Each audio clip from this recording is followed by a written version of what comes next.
Hello everyone, मैं Kadambari classes से प्रियंका त्यागी। आज का हमारा टॉपिक है पीएच स्केल। अब देखिए क्या होता है, जो प्योर वाटर होता है ना, और उसमें ना जो हाइड्रोजन आयंस होते हैं और जो हाइड्रोक्साइड आयंस होते हैं वो इक्वल होते हैं। ठीक है, तो जब वो इक्वल होते हैं तो हम उसे न्यूट्रल बोल देते हैं, न्यूट्रल वाटर, है ना। अब जैसे अगर कोई एसिडिक सॉल्यूशन होगा तो उसमें क्या होगा, हाइड्रोजन आयन ज़्यादा होंगे, और अगर कोई बेसिक सॉल्यूशन होगा तो उसमें क्या होगा कि हाइड्रोक्साइड आयंस ज़्यादा होंगे। तो इसी प्रकार ना एक साइंटिस्ट थे सोरेनसन, उन्होंने 1909 में एक डिवाइस बनाई थी, ठीक है, जिसमें हम एसिडिक सॉल्यूशन या बेसिक सॉल्यूशन की स्ट्रेंथ को मेज़र कर सकते थे। ठीक है, तो इन्होंने इसको क्या कहते हैं, इस डिवाइस को बनाया था जिसे हम पीएच स्केल बोलते हैं।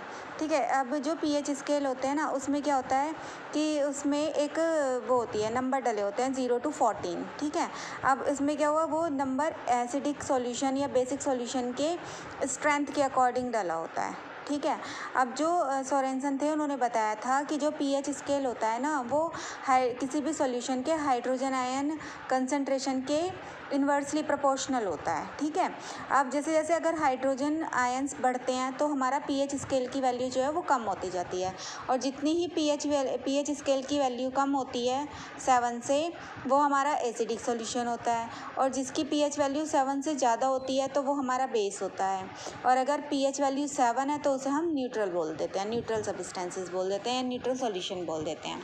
फिर एक यूनिवर्सल इंडिकेटर होता है। जो यूनिवर्सल इंडिकेटर होता है ना, वो बहुत सारे कलर्स या डाइज का मिक्सचर होता है। ठीक है, जैसे जैसे डिफरेंट होती है ना, जिस जिस सॉल्यूशन की वैल्यू की पीएच वैल्यू जितनी डिफरेंस होती जाती है, वो उसके साथ अलग अलग कलर देता है, जिसे हम यूनिवर्सल इंडिकेटर बोलते हैं। ठीक है, अब जो पीएच वैल्यू है वो हमारे एवरीडे लाइफ पर में भी इम्पॉर्टेंट होती है। जैसे pH in our digestive system, जो हमारा स्टमक है ना, उस वो क्या प्रोड्यूस करता है, हाइड्रोक्लोरिक एसिड प्रोड्यूस करता है। तो जो हाइड्रोक्लोरिक एसिड है वो डाइजेशन में हेल्प करता है फूड के, बट कभी कभी क्या होता है कि जो एसिड है ना वो कुछ ज़्यादा ही रिलीज़ हो जाता है ना, एक्सेस एसिड हो जाता है, जिसके कारण क्या हो जाता है, इंजेक्शन हो जाता है, और हमें एक पेन और इरिटेशन होती है। तब उस समय पे हमें क्या करना चाहिए, उस समय पे हमें कोई भी बेसिक नेचर का एंटासिड ले लेते हैं, जिससे क्या होता है कि एसिड और जो बेसिक नेचर का एंटासिड है वो दोनों रिएक्ट करके न्यूट्रलाइजेशन रिएक्शन कर देते हैं, जिससे क्या होता है, हमें पेन या एसिडिटी में रिलीफ मिल जाता है। अब ये जो एंटासिड हैं उसके एग्जांपल है मिल्क ऑफ मैग्नीशिया, जिसे मैग्नीशियम हाइड्रोक्साइड बोलते हैं, सोडियम हाइड्रोजन कार्बोनेट, जिसे NaHCO3 यानी कि सोडा बोलते हैं। लेते होंगे ना, जब भी एसिडिटी होती है तो हम सोडा पी लेते हैं, तो उससे क्या होता है, हमारी एसिडिटी कम हो जाती है। अब इस तरह से क्वेश्चन आते हैं कि जो हमारा अगर हमें इंजेक्शन होता है तो हमें कौन से एसिड लेने चाहिए या कौन से बेस लेने चाहिए, या हमें क्या करना चाहिए कि जो हमें रिलीफ मिल जाए। ठीक है, तो इस तरह के क्वेश्चन इन एग्जांपल्स में से आते हैं। अब आता है कि pH change as the cause of tooth DK.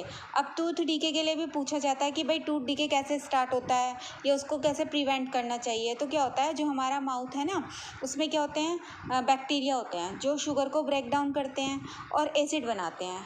ठीक है, अब इस एसिड के कारण जो हमारे माउथ की पीएच वैल्यू है वो क्या हो जाती है, कम हो जाती है।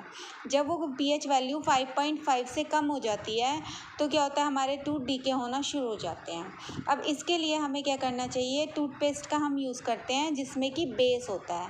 अब वो एसिड और बेस फिर से रिएक्ट करके न्यूट्रलाइजेशन रिएक्शन कर लेते हैं, जिससे क्या होता है, हम टूथ डीके से बच जाते हैं। अब है कि जो पीएच अगर हमारा जैसे कि पूछा जाए कि क्वेश्चन आता है कि हमारी जो सॉइल है उसकी वो एसिडिक है, तो हमें क्या करना चाहिए जिससे कि प्लांट ग्रोथ कर सकें, या उसकी नेचर बेसिक है तो हमें क्या करना चाहिए कि वो प्लांट ग्रोथ कर सकें। तो जो भी प्लांट्स हैं ना सॉइल में, जब वो ग्रोथ करते हैं, ग्रोथ वो तब करते हैं जब उनकी पीएच वैल्यू जो होती है सॉइल की वो क्लोज होती है न्यूट्रल के, है ना, न्यूट्रल वैल्यू के। तो जब सॉइल बहुत एसिडिक हो जाती है या बहुत बेसिक हो जाती है तो हमें उसमें प्लांट ग्रो नहीं कर पाते। अगर सॉइल हमारी बहुत ज़्यादा एसिडिक है तो हम उसमें कैल्शियम कार्बोनेट, कैल्शियम हाइड्रोक्साइड या कैल्शियम ऑक्साइड, ये सारे बेसिक होते हैं, मटेरियल होते हैं, तो हम इनको डालकर अपनी सॉइल की एसिडिटी को कम कर सकते हैं। ठीक है, अगर सॉइल बेस हो जाती है, बेसिक हो जाती है, तो हमें क्या करना चाहिए, हमें ऑर्गेनिक मैटर, जो डिकेइंग ऑर्गेनिक मैटर है ना, मैन्योर या कंपोजिट, उसको डालना चाहिए क्योंकि वो एसिडिक होते हैं नेचर में। हमने पढ़ा ही था, मैंने आपको बताया था एसिड में कि जितने भी ऑर्गेनिक मटेरियल या प्लांट से या एनिमल से मिलते हैं, जो भी ऑर्गेनिक मटेरियल, वो सारे क्या होते हैं, एसिडिक होते हैं नेचर में, तो उन्हीं से मैन्योर बनती है। तो हमें क्या करना चाहिए, जब हमारी सॉइल बहुत ज़्यादा बेसिक नेचर की हो तो हमें उसमें मैन्योर या फिर कंपोजिट डाल देना चाहिए, ठीक है। अब क्या होता है कि हम सेल्फ डिफेंस कैसे कर सकते हैं किसी भी एनिमल से या प्लांट के केमिकल से। तो क्या होता है, जब भी कभी आपने देखा होगा कि हनी भी काटती है ना किसी पर्सन को, तो उसमें क्या होता है, उसके वो इंजेक्ट कर देती है एसिडिक लिक्विड को हमारी स्किन में, जिससे हमें पेन और इरिटेशन होती है।